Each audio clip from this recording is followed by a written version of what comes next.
on the floor with his legs stretched under the coffee table, the glow from the screen washing out his copper skin. "Bye, C." "Bye, ye." He made it 2 syllables.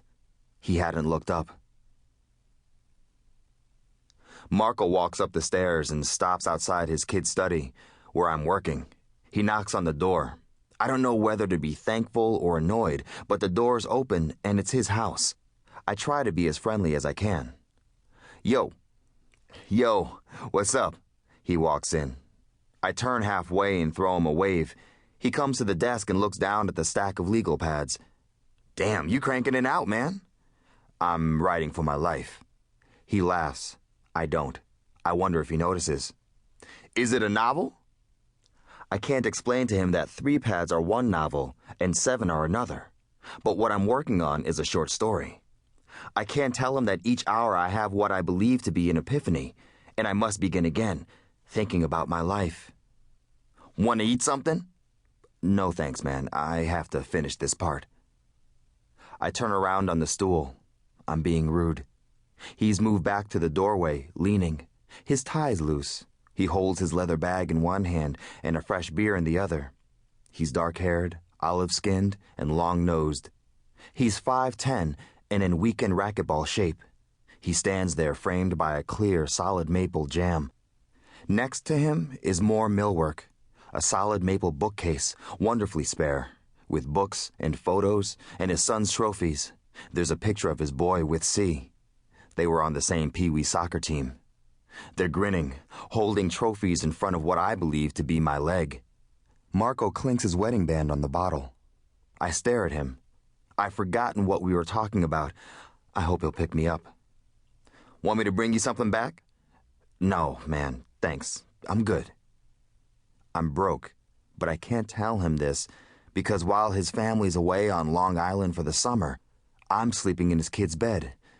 And he earns daily what I, at my best, earn in a month. Because he has a beautiful home. Because in spite of all this, I like him. I believe he's a decent man. "All right, man."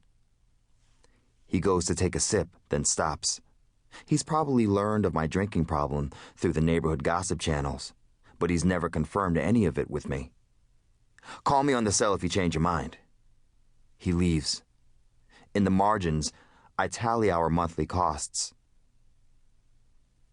"We need to make $140,000 a year," Claire told me last week. I compute that I'll have to teach 22 freshman comp sections a semester, as well as pick up full-time work as a carpenter. Thomas Strawberry swims across his bowl to face me. "I fed you," I say to him as though he's my dog. He floats, puckering his fish lips. Thomas, at one time, had the whole family copying his pucker face, but the boys got tired of it. The little one, my girl, kept doing it. The fish, the only animal she'd recognize. "What does the cow say?" I'd ask. "What does the cat say?" She'd stare at me, blankly, giving me the dead eye that only children can give. A glimpse of her indecipherable consciousness. "What does the fish say?" She'd pucker the same way as when I'd ask for a kiss, the fish face and a forehead to the cheekbone.